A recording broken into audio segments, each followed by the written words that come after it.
already. All right, nothing much to announce the same. So guys, please make sure claim your credits by submitting Lab 2 by tomorrow noon.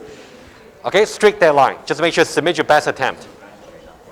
And for your programming test number 1, it will be next Wednesday. I will send you some reminder just about the exact time. But follow the guide, you should be okay. And regarding the review session there, I'll try to confirm with you about the time. I'm still debating, most likely not Friday.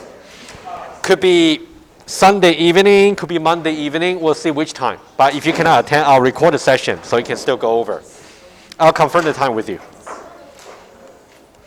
All right, let's now move on. Before that, let's do a recap very quickly.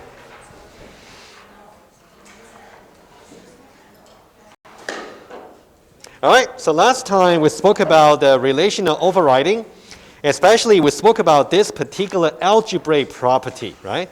So you can think about understanding the overriding operator by the formal definition, which uses a conjunction, disjunction over here, which corresponds to some union operator of the two relations over here. You try to understand both, okay? And then I was providing another way to really understand the overriding, which will be basically if you try to do R overridden with this, you'll get just the same relation, except that you're going to apply the changes that specify over here. That might be more useful when you actually apply this in the test, right? Go over the example and then try to see. And I also try to link to the transfer event in your lab number 1. So you can maybe revisit and see if that makes sense. And we'll talk about some more algebraic property, for example, relational image. And then we talk about, let's see, lab number 2. Of course, we spoke about all the axioms over here. Hopefully that helps understanding what's going on. And after submitting your lab 2 tomorrow, I'm going to release the solution as well. I'll release the solution for lab 2, also release the solution for your practice test 1. Right? You can look at both. And potentially we can go over some parts of it in the review session, just in case. Okay. I think that's pretty, and the last bit we did was about the functional property. Let's review that as well. And this is a very important diagram, and we're going to extend it today very much about understanding for those relations that are also at the same time function, that we can subdivide function into different categories as well.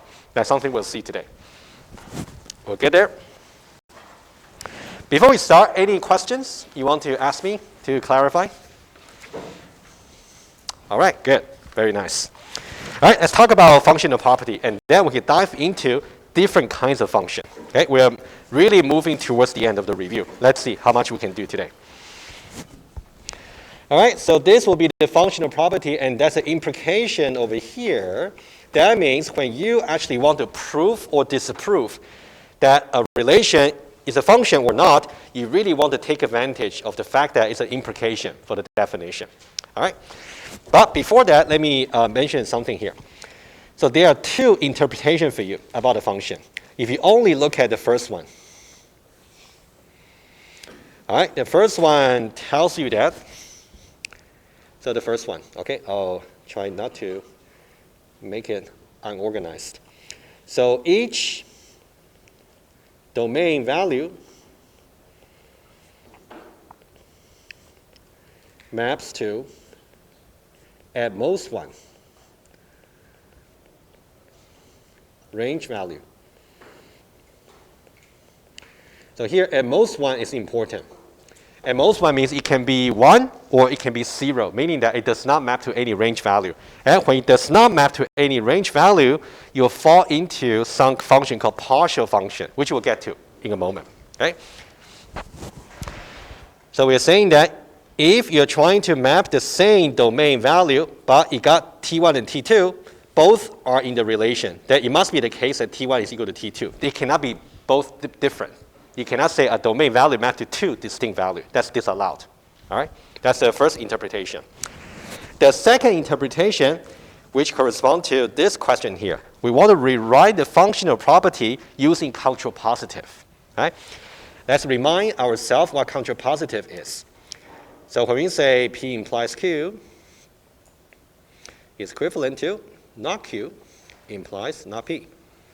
All right, so let me put a double star here. Let's rewrite it and put the interpretation. All right. So for that one there, you know what? Let me just put right above so you can compare. So we say T1 not equal to T2, right? Implies it is not the case that ST1 in R and ST2 in R. This will be contrapositive, right? You can see this part over here will be the negation of this guy here. And this part over here will be the negation of this part over here, right? Contrapositive. Now, how do we interpret that? Similar, really. So let me put it here, double star, right?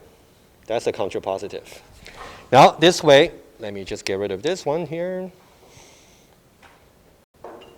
So we are saying that if we got two distinct values in the range, two distinct values in the range, we're saying that that implies it cannot be the case that the same domain value is mapping them in the same relation. That's what we're saying. It's not allowed. Cannot be mapped by the same domain value.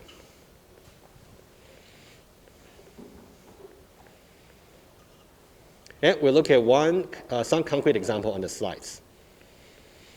So whichever interpretation you would like to check the functional property, I'll leave it to you. And later on, very soon, we're going to see another similar property that's also going to use implication. It's for defining something called injective function. That's something we should also put side by side. They look very similar, but they say something very different. Okay, we'll do that.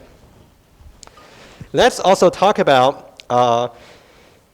just for your information, we talk about this one. Smallest relation satisfying functional property would be empty relation. And this can be further explained when we talk about the proof strategy of the function.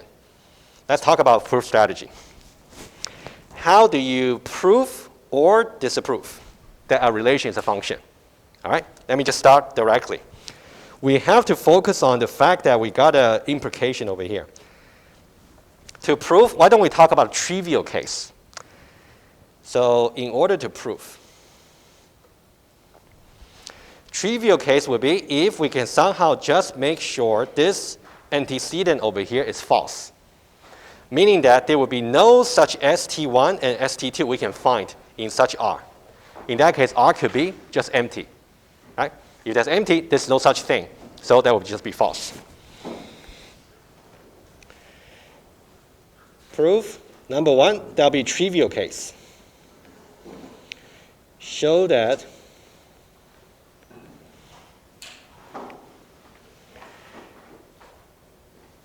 there is no such ST1 and ST2 in R. R is equal to empty. Right? That'll be the easiest way. That's why this question here, we say empty relation. All right? And another way to prove, which would be the slightly harder way. Let's say R itself is not empty. That'll be strategy number two. Let's say if R is not equal to empty. In that case, we really have to make sure we choose all the combination of S and T1 and make sure we don't really have any contradiction, meaning that we don't have any T1 and T2, which are different, mapped to by the same domain value. That'll be the harder way. You're going to try it out. But usually when you see the concrete example, it's quite easy to see by our eyes. But we'll do example together.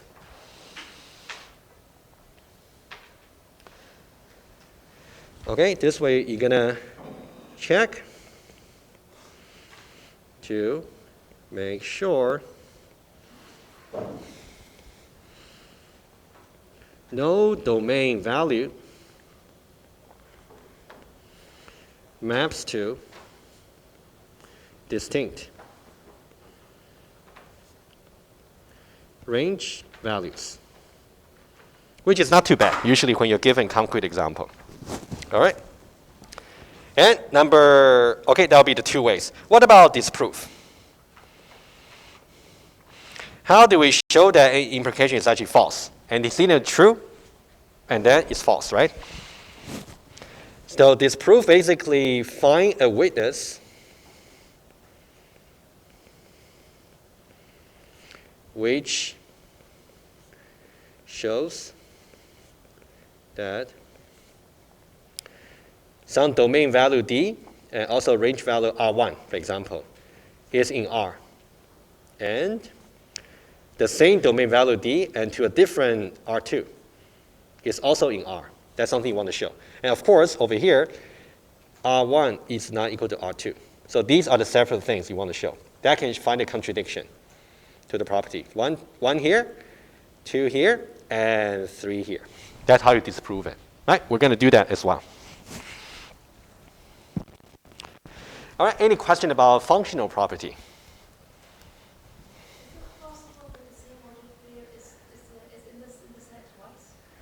No, as we said before, usually when we talk about set, we don't really deal with repetition. So especially, let's say, for example, let's clarify it again if that's still confusing.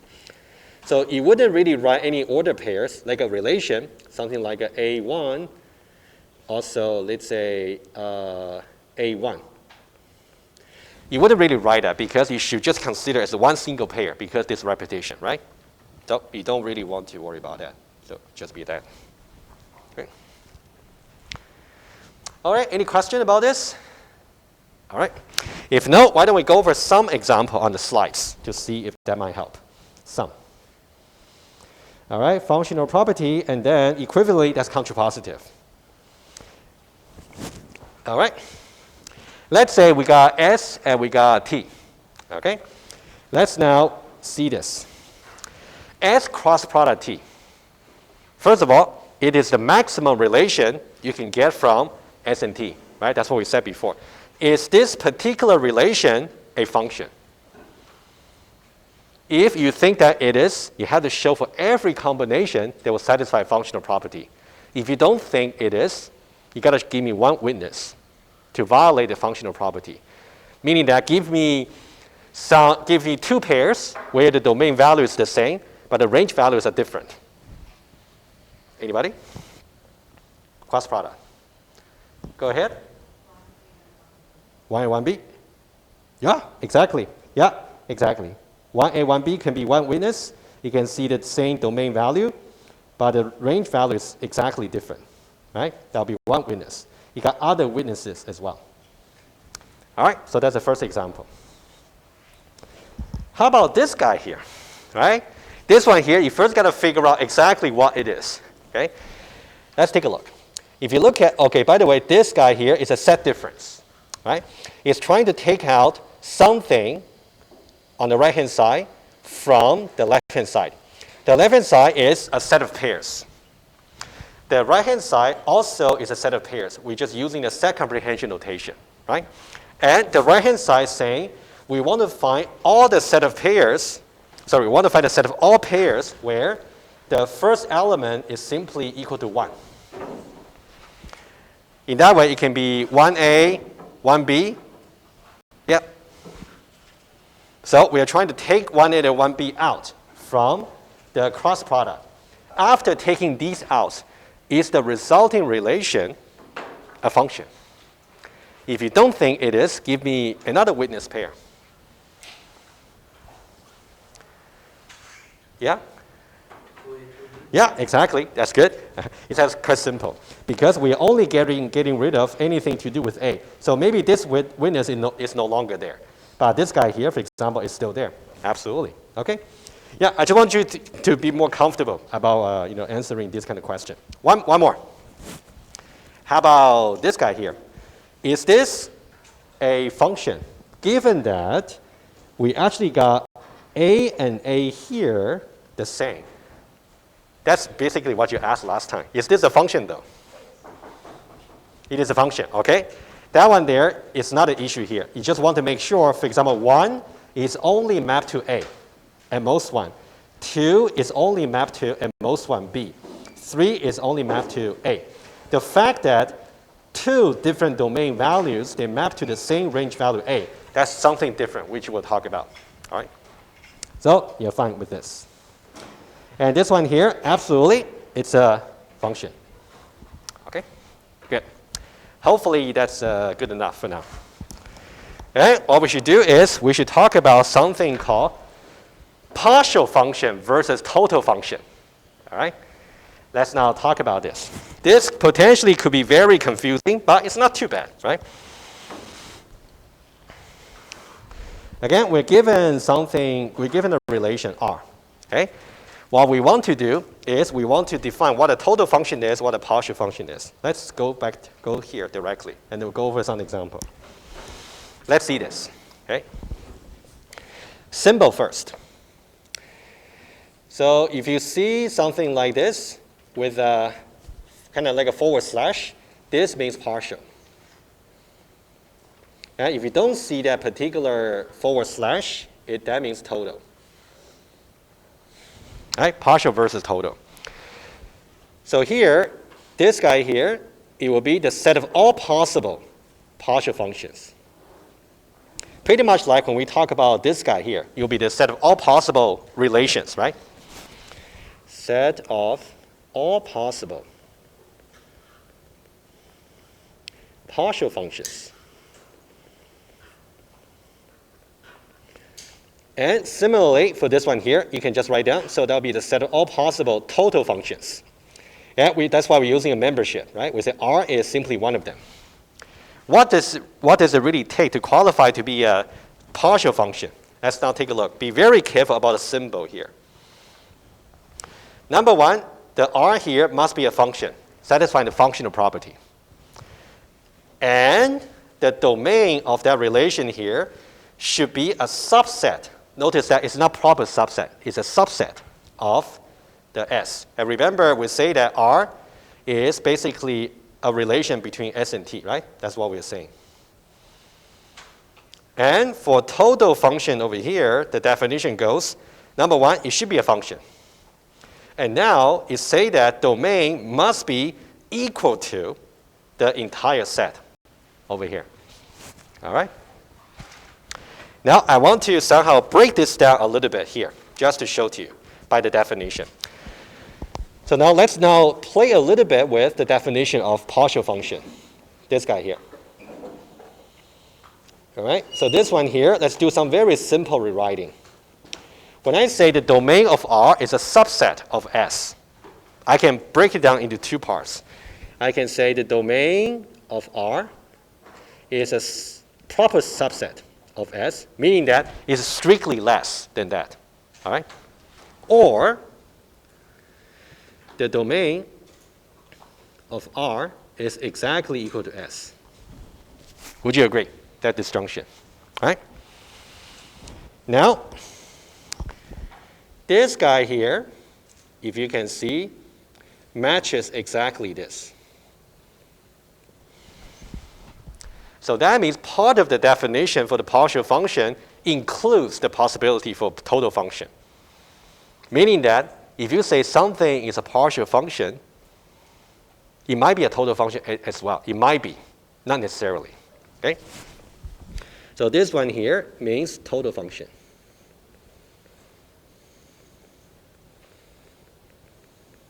So now, how do we somehow conceptualize or visualize this diagram over here?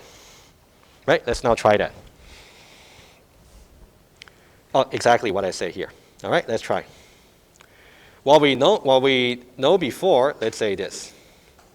Let's say the set of all relations will be S T. That's what we said before. And then we say this function. Now, as far as function is concerned, as long as you satisfy the functional property over here, for your domain, either it's strictly less or it's exactly equal to, they will both be qualified as partial function.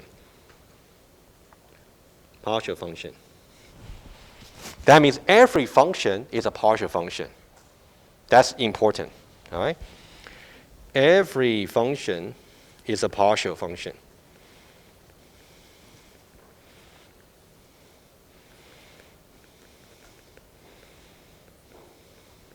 According to the definition, there will be one category of the partial function where their domain is exactly equal to the right set. Those will be total function. So the way to visualize this would be like this. So think about here. Oh, choose a different color. How about this one here? This will be also strictly less. Now this will be total function. Slightly more complicated than what we said on Tuesday. All right, what does that mean? That means you should understand that number one, there will be some relation, but not a function. Simply means they violate the functional property, right? There will be some partial function over here, but they are not total function. But not total. What more precisely? For this guy here, that means they satisfy the functional property that we talked earlier, but they do not have this property here, meaning that the domain is not exactly equal to that. Right? That's something we'll see example in just one moment.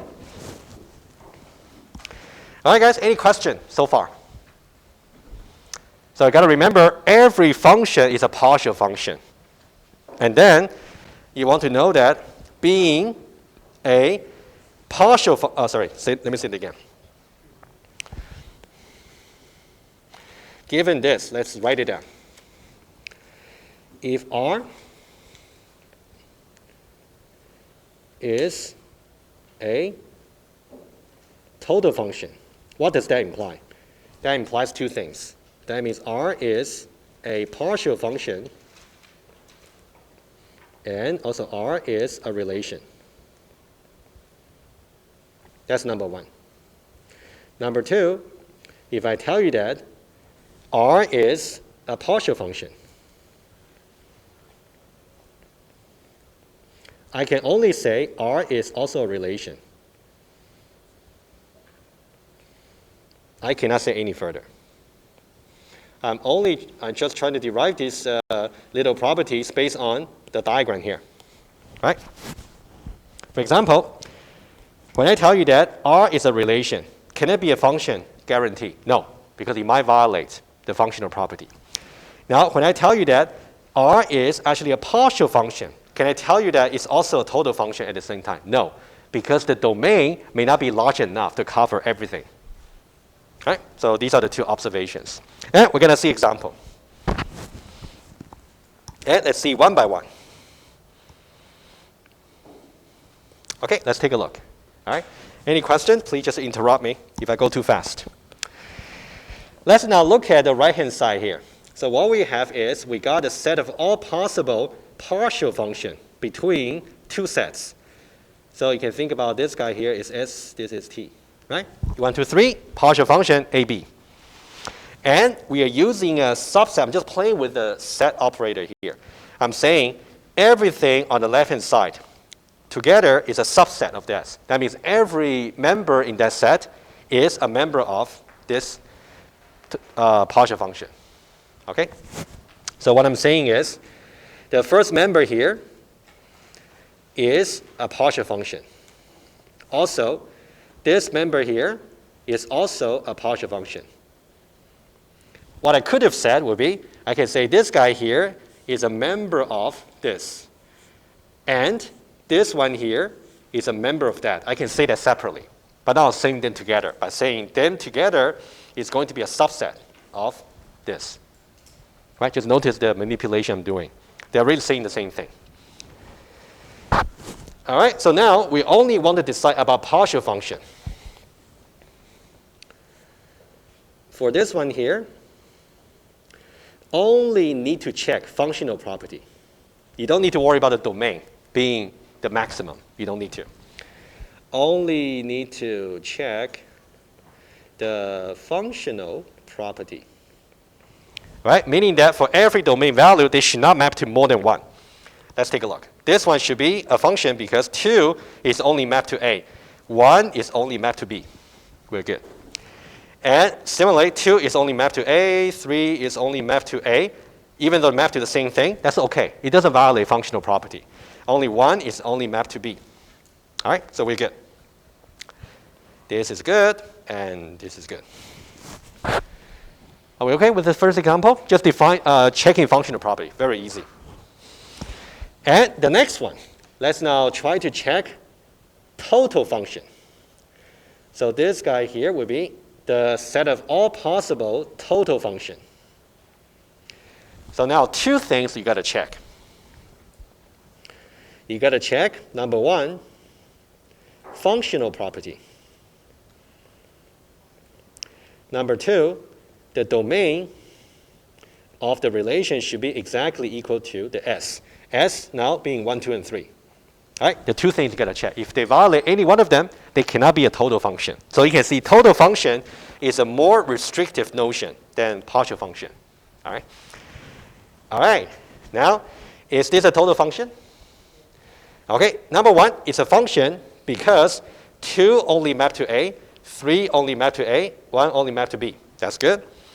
Is it total? It is. 2, 3, and 1 altogether exactly equal to this. We are matching this definition here.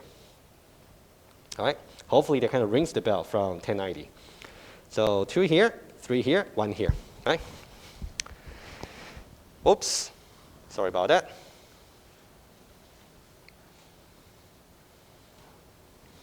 Oh, I don't know why. I switched 2030. Sorry about that. There we go. We're back. Now, let's now talk about the next one. So next one, I'm claiming that we have something that's not a member of the total function. So on the right-hand side, we got this one here. That one is about total function. Now, tell me something. Does this one here violates property number 1 or number 2? 2? Yeah, because we only got 2 and 1, but we don't have 3. It's missing, right? Number 1 is a function because 2 only map to A, 1 only map to B. It's a function, partial function for sure, but you cannot say it's total because only 2 and 1, but not 3. Good? And I'm going to say something more. So this one here, it is a function, a partial function, but not total. And there's one thing I will mention right away before I forget. So 2 and 1. Only cover 2 and 1, but no 3. Okay, let's say one thing very quickly here. Let's say we got S here. Let me just copy the same. 1, 2, 3.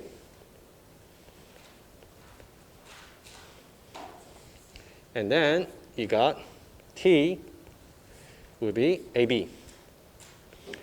Let's just use one of the example. Let's say we got something called R is equal to 1, sorry, not 1, 2. 1A, 2B, 3A. All right, this one here covers 1, 2, and 3, also satisfy functional property. So it is correct to say R is total. That'll be the most accurate way of saying that. It is and most accurate.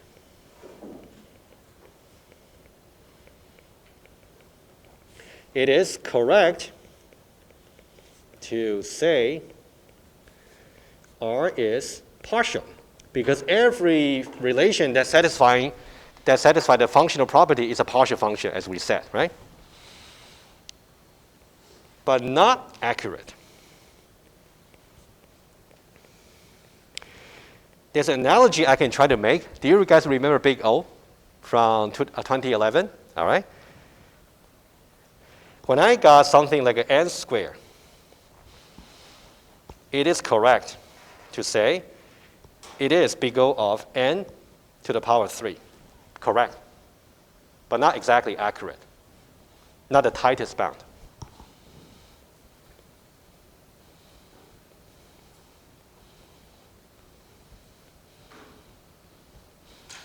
So to be correct and tightest, it will be big O of n squared.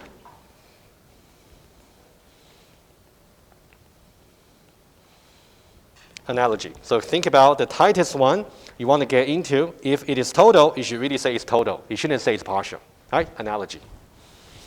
Yeah, it's also some example you will see on the slide. Sometimes when I say something is total, I don't really say they are partial at the same time. It's implied. Okay. You should say the one that's the most accurate. So when I hear you from saying something is partial, you really imply it's not total. Something like that. Yeah, go ahead. So for another example, say S is 1 and 2, and T is A, B, C. Let me do it right away. Give me one moment. Say it again. So S is 1 and 2. Yep. And T is A, B, C. Sure. And for R, you have 1A, 2B. Would that still be a function? Okay. Would that still be a function? You got to check the functional property, which means, does this domain map to only at most one value? Yes, only one. Does this map to only one? Yes, it's a function. Let's put it down. So this is satisfying the functional property. So at least it's a partial function. Or to be put more formally, it's a member of S partial function T. What about total function? May not be. Oh, actually it is at the same time. Yes, sorry. Here, because you can see the domain of R is actually 1 and 2, which is exactly equal to S, which is also 1 and 2. So it's total. Total function. Or you can say it's a member of S total function T. So the most accurate of saying that is total function.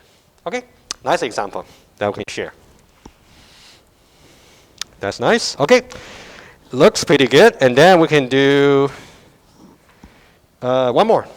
Okay, apparently I forgot this one more. How about this one here? So we are trying to figure out if something is a total function. And we're saying the left-hand side is not a member. So now, what property does it violate to be a total function? Functional property. Functional property? Okay. Number one, let's see. It covers, let's say, the domain 2, 1, 3, 1.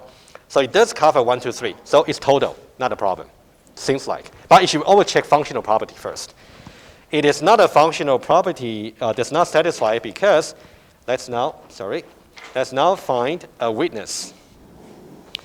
For example, let's say 1B, 1A.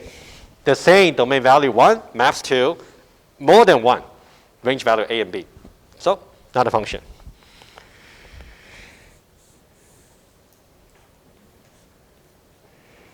This satisfying the functional property. So it's only a relation, right? So this guy here, you can think about this guy here, is somewhere over here, right? It's a relation, but it's not a function. And this guy here, oh, there's another one. This guy here, this one example that we talk about, is a partial function, but not total function. It would be something here. All right? And then this guy here is a total function, and it will be here. Nice. So we got all the categories. Okay? All right, any question about total versus partial? I think if you guys can really distinguish between total and partial, I think that's really nice. That's really important. Okay, let's now talk a little bit about how we use the relational image on function. That's something to say quickly. Okay, that's something we discussed thoroughly. And guys, don't forget, for your programming test, you may be asked to write something about function, right? So just remember how to look up the ASCII syntax, which will be in the PDF. Make sure you get yourself familiar with that PDF. It will be made available to you, but you want to be clear where to find things. Sorry? You're going to have it, yes. I'm going to make it maybe available on the desktop or home directory, either way. Yeah, the same document. All right, so let's now talk about relational image and functional application. Now, let's take a look. Okay, a function is a relation, but relation is not necessarily a function, right? That's the diagram shows. And, okay, let's see this. Let me see, maybe I can directly switch to iPad and show you some example. That might be easier. Okay, let's now take a look at this. All right, let's say this. Let's say we have a function here. Let's say f is a member of, let's say between this and this is a partial function, right? Satisfying the functional property. Partial function. And let me remind you something very quickly, okay? And what we said before is the definition here. This one here. Let me see if I can copy that. And I'm going to put it there. There's something I'd like you to also pay attention to. If I can copy more properly, that's fine. I'll put it here. If f is actually a function, that means it's functional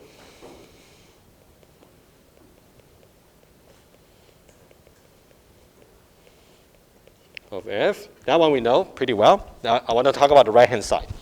The right-hand side would be the domain of f is a subset of 1, 2, and 3. Right, I now want to discuss this a little bit further. And as we said earlier, this one can be broken down into two cases. Would be either the domain of f is a proper subset of 1, 2, 3. And this one here would be the domain of f is exactly equal to 1, 2, and 3. And I want to now focus more on this guy here. Okay, what does that mean? All right.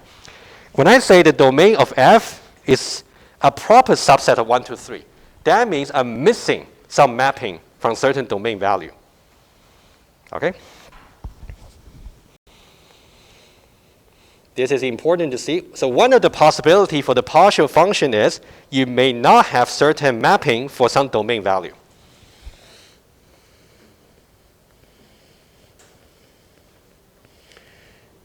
Mappings may not exist for certain domain value.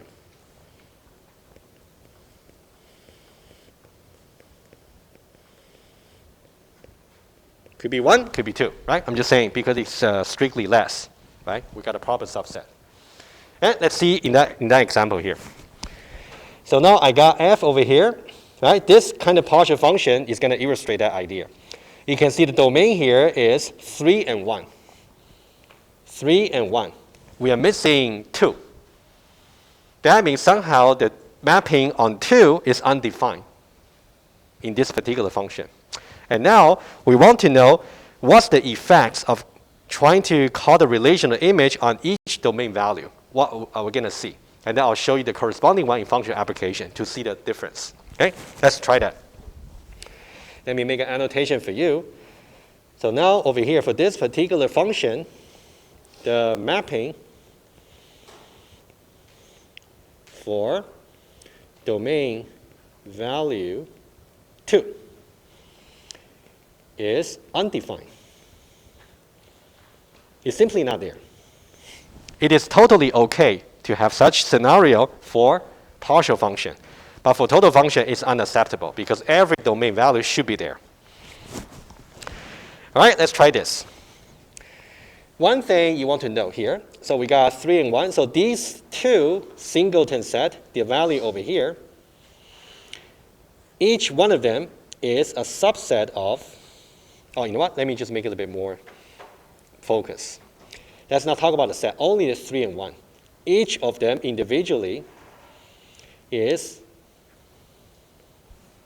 in the set S. Oh, sorry. Let me say this.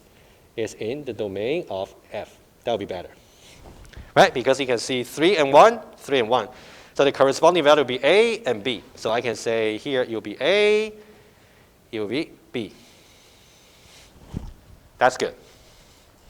On the other hand, you can see the third one here is 2. 2 does not exist in the domain. So this is not part of the domain of F. But how do we say in this case it's undefined? Do we just say undefined, or there's a better way to represent this? What will be the value here? When I try to map a range, when I try to get an image of some value which doesn't exist in the domain, what should that be? No? Good thinking? No. Huh? Does not exist? Pretty much like a null, right? Empty set. All right, guys? Good. Okay. Why don't we recall very quickly about the definition of relational image, all right? When you think about null, good thinking, but not right. You can either write this, or you can say that. Either way, all right? Let's recall the definition for relational image. So when I say R and then S, right? It's going to be a set of range values, let's say R prime, right? I cannot use R anymore because that will be recursive. R prime such that dr is in the relation R and also D is in S, right? Very simple definition for set comprehension. So here, just notice that the R here is the R here. And the S here is the S here. And now, what we are facing for this particular one here, because the 2 does not exist in the domain, right? In that way, D in,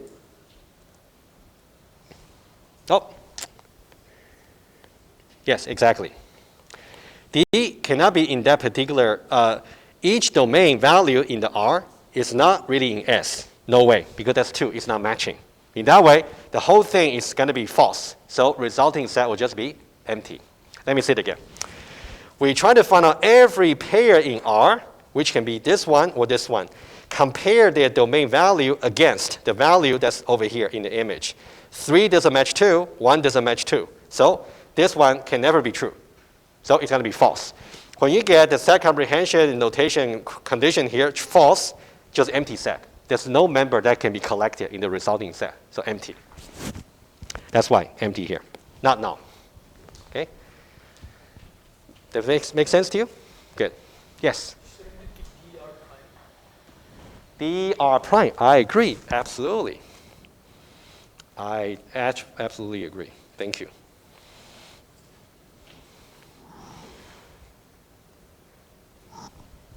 Awesome. All right.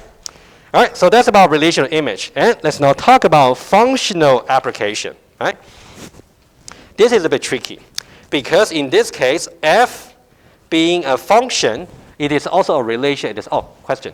So if in set F we write 2 and empty, would that be correct? Sorry, say it again. So in set F, you write a member as 2 and empty. So empty would be the range and 2 would be the So I don't quite get you. What do you want me to write? So instead F right now we have 3A1. Okay, you want to redefine, no problem. Let's do that, let's do that. So let me do that here. So you want to say F is equal to 3A, 1B, and let's say 2 and empty. 3A, 1B, and 2 empty. 2 empty. Would that be correct? No, because whenever you talk about some pair, the second element should be drawn from this set over here. There's no such thing like an empty in here. It's only A or B you can choose. So I'm afraid you cannot do that. Luckily, you cannot do that. Otherwise, it would be too complicated. You cannot draw anything that's not here. All right? If you don't mind, I'm going to wipe it out. Okay, but it's good to check. Yes?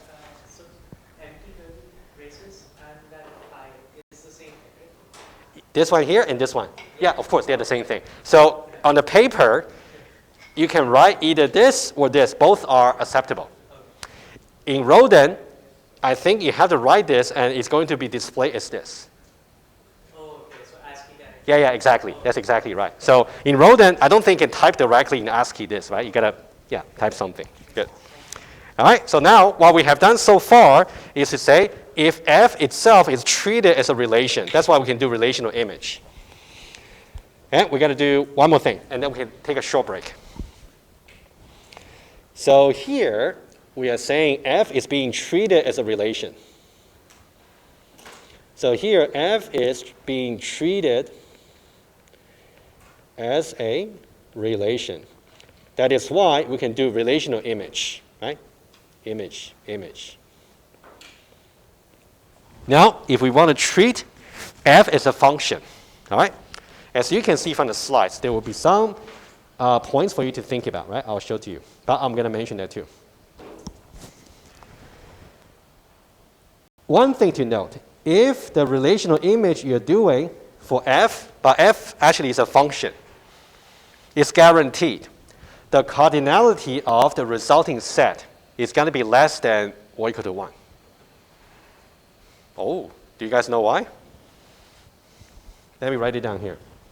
That might be worth your attention for a bit. Up here. Let's say R is a member of S relation T, right? I'm saying the following. R is a function satisfying the functional property implies that if I try to do a relational image on R with some little s, the cardinality of that is going to be less than or equal to 1. Are you convinced that's a valid property? First of all, understand what the symbols I'm writing here, right? I'm saying that this guy here is saying that, oh, what does that mean here? When I say R is a function, it satisfies the functional property, and the essence of it is each domain value is mapped to at most 1, right? Oh, I think I should be more precise. Otherwise, this one actually wouldn't make sense. Let's say this. Some single value over here.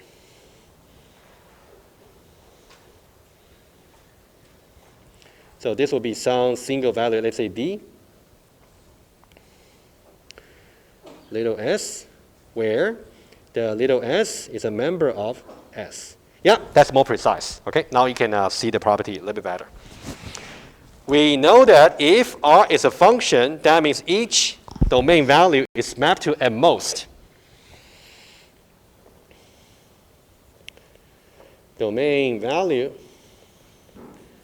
is mapped to, let's be precise here. When you say at most 1, could be 0 or 1.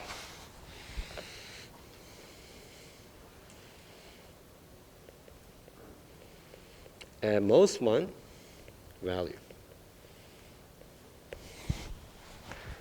So if we try to do the relational image, are we not just trying to find out all the values that's being mapped by S?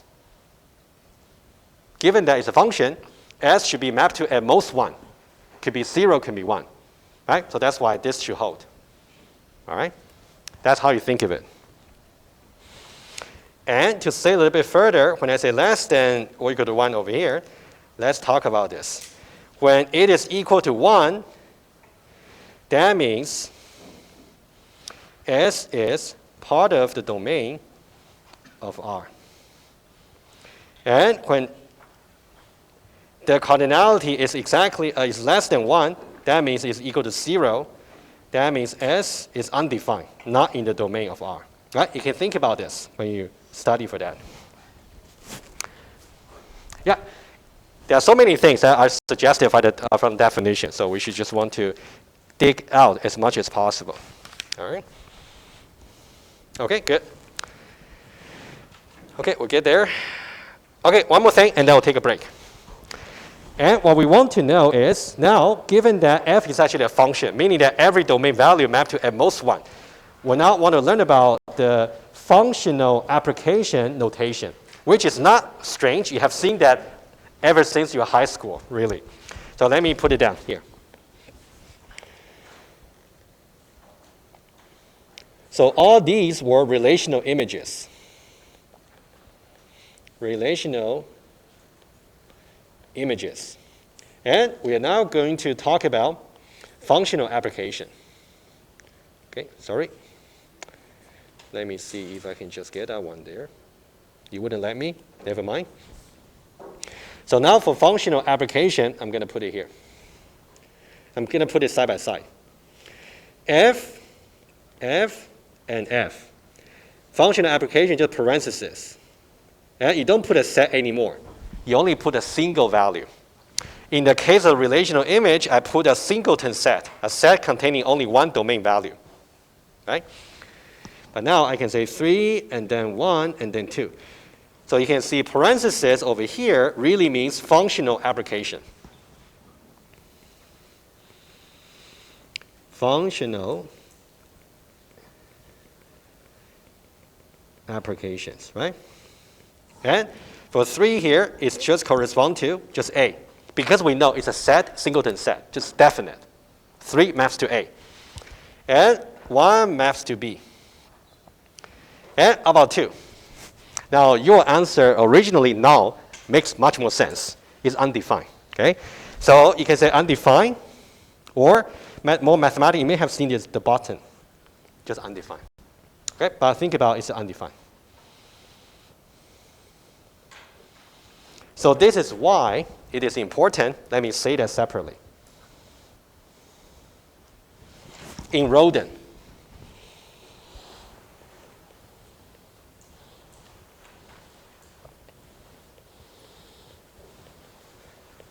all right, it's important to know. Let's say I got 2 scenarios. Scenario number 1. If I say f is, let's say, just this, integer, versus if I make another modeling decision, integer, let's say partial function, integer. Right? The same f. Now, let's say for scenario number 1, if I say f, and then I have some value over here, let's say constant c, for example. Right? Just imagine that c is a constant. Let's say c is a constant. We assume that we define in the context.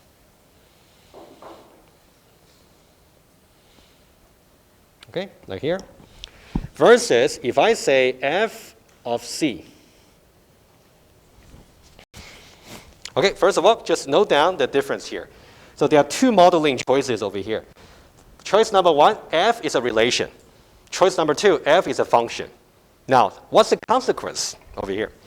The consequence is when you try to do a relational image, the expression is always well-defined.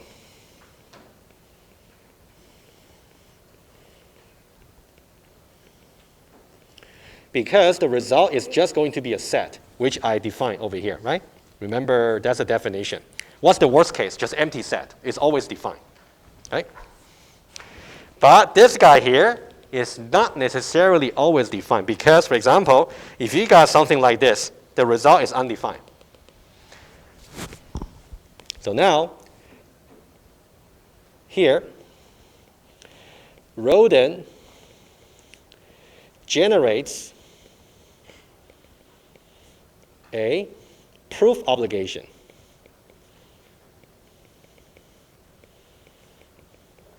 To ensure that this functional application is well defined.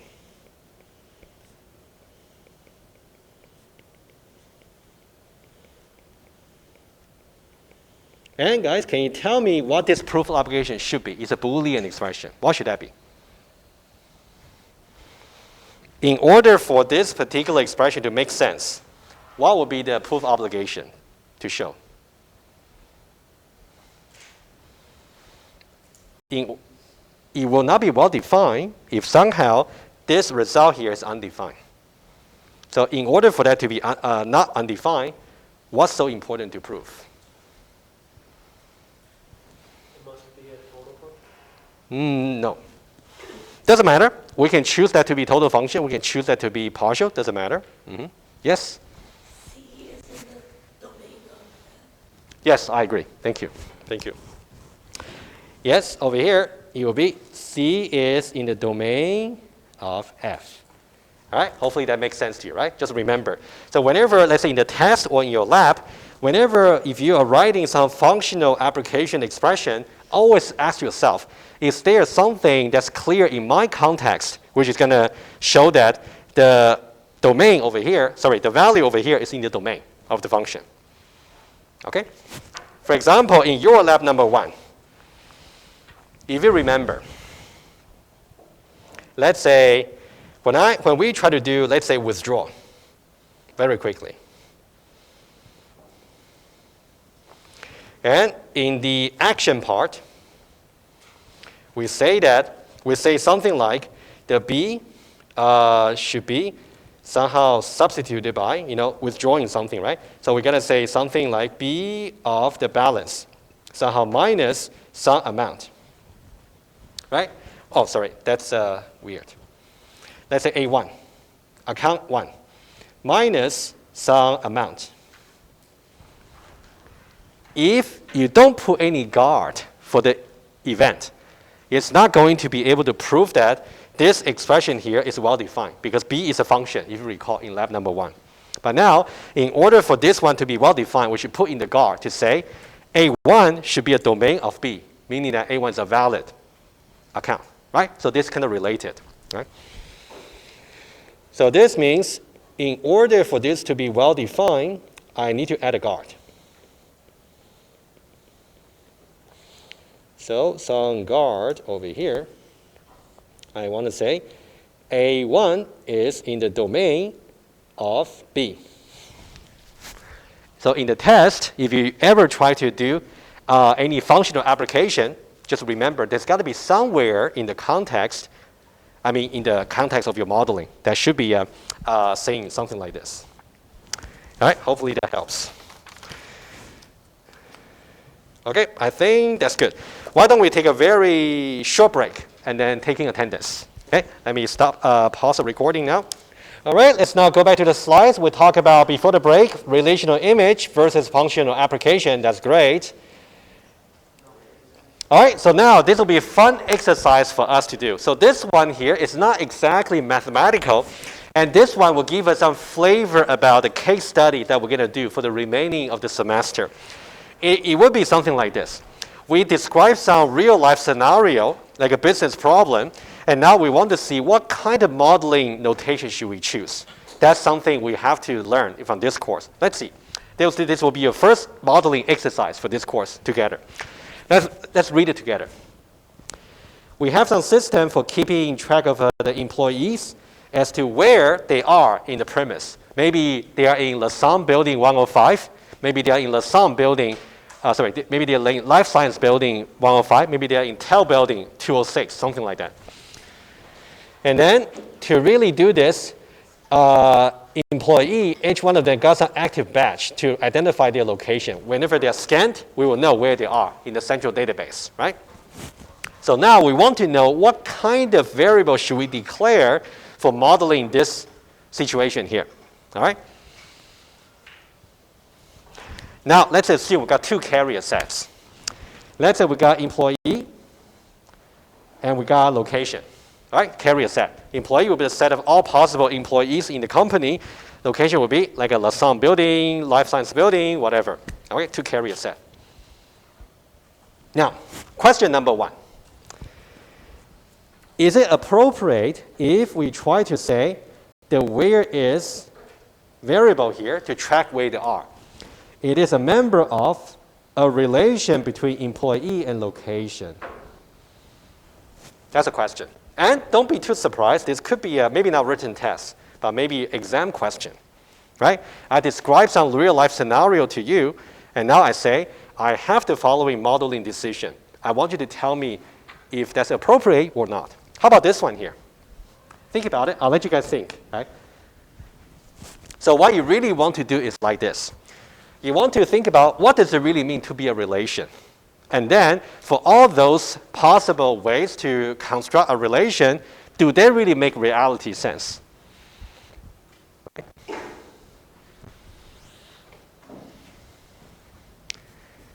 Okay?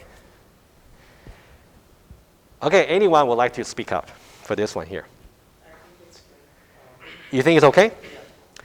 You know, in some way, I would think that's okay too, because you're basically saying it's just pairs, right? You can say Jackie in Lausanne building, and maybe Peter in maybe Tell building or in the garage, whatever, right? Just pairs. I don't think it would be okay because you could have a relationship in which an employee is in two locations. That's really the essence of that, okay? For example, let's say this. When we talk about relation, right, we can say A1, A2. Now, A will be the same employee. 1 and 2 will be different location. Is it possible for the same person in different location at the same time? Maybe not in reality. Yeah. Good? Okay? That's how you judge. Okay? Very nice. All right? So guys, this one will be no. Because a single employee may not be in the same may not be different location at the same time. That's question number one. That's just one example for you. How about this? What about total function? Since you guys don't like relation, I'll make it a function. And notice that I say total function, right? That means it has to satisfy not just the functional property. That means a person should be at most one location, right? That's how we translate that into the problem, right? But do you think total function is okay? Or there's something wrong with it? No, I think it should be a partial function because an employee can be on call. Or they might just not be on the premise. Yeah, maybe some of them are in vacation, right? Or some of them may be just sick, Exactly. for example, right? Yeah, that's correct. Now we should really notice that here, and now you want to recall what's really the difference between partial function and total function. It's really about their range. Being a total function here, that means the range of the where is should be exactly, sorry, I said the opposite, beg your pardon. So in order for this where is to be a total function, we're saying that the domain of the where is should be all the employees. Everybody should be in the premise, every possible guy. Not quite possible, right? For example, some of you guys are absent today. Not you guys, I mean some of them. Right? So they are not here. So not good. Not necessarily, right? How about this one here? Partial function. Should that be the ultimate answer?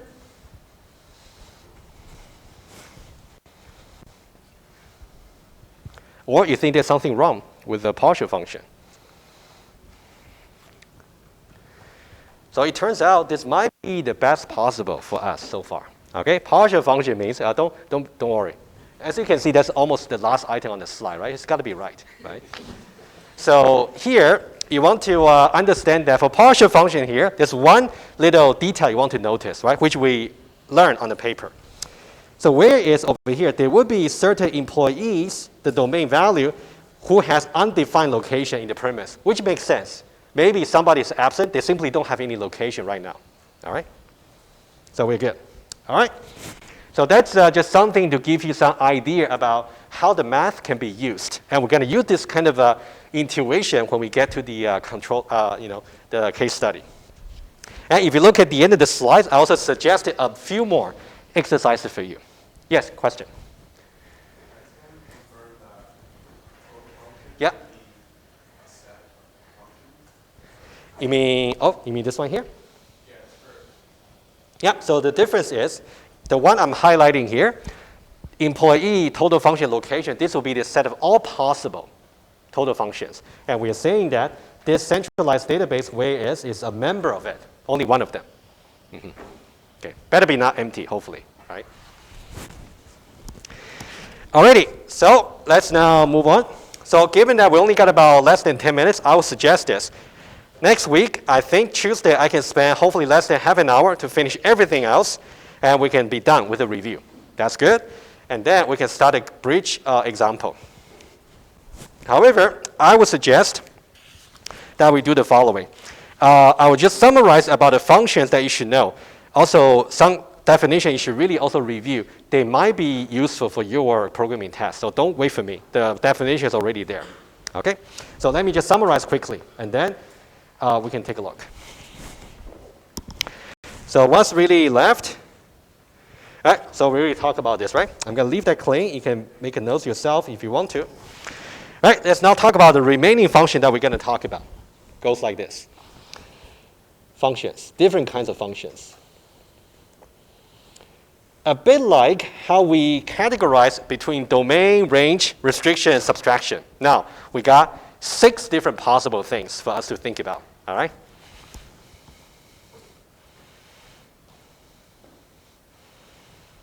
All right, number 1, partial versus total.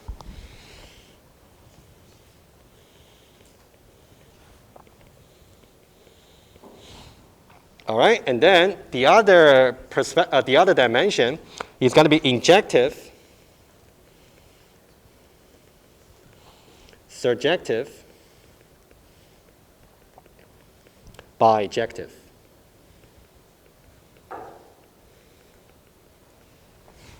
All right.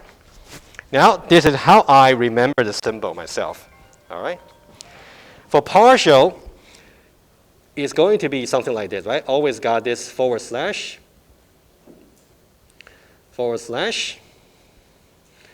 and also just like without forward slash, just like total, just like that. And by the way, I can tell you right away, there's no such thing as partial bijection. By its definition, there's no such thing. Okay, for now. Okay, let's talk about injective. Injective actually has something to do, let me say one more thing. Partial, total, you always got this arrow, I forgot to put in. It's just say function. Partial function, total function, right? That's a function, which we know. Now, in order to add some additional property, especially for injective and surjective, we got to do a little bit more thing. This is something you should really try to study for over the weekend, right? Whenever we talk about injective, it has to do, 5 minutes should be enough. It has to do with domain. This one, surjective, has to do with the range. And the bijective, both. The domain and the range. Domain and the range. All right, so now this is how we annotate.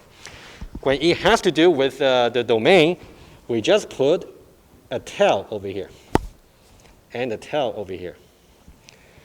For example, this is called a partial injection. This is called a total injection. All right? And for the surjective case, it has to do with range. So we just add another head. So we're going to add over here and over here. So this is called a partial injection. This is called a partial surjection and also total surjection. Okay? And for bijective, by definition, it's going to have both the tail and also the head because it has to do with domain and range. Number 1, you want to be clear about each symbol here. And for your programming test, I would suggest you want to pay more attention to about what this is and possibly these two more. Okay? Programming test. And of course, I'm going to do that on Tuesday, but you don't want to wait for me for too long. So you should really try to review this also yourself, so that if you need to use it in your programming test 1, you will know how to use it. So please review the slides before I do it on Tuesday. I'll do a final thing just to emphasize is something that will be useful to you. All right, so these. Yeah, of course, between this and this, about partial or total, right? So of course, you got to make a judgment. So this will be for your programming test 1, possible. Right, of course, about relation and what we talked about before, this should also be covered. I'm just saying this one rather new. You should also review the slides. All right, guys, any question? All right, if no, let's call it a day. Thank you so much. Have a good weekend. I'll reach out to you about a review session.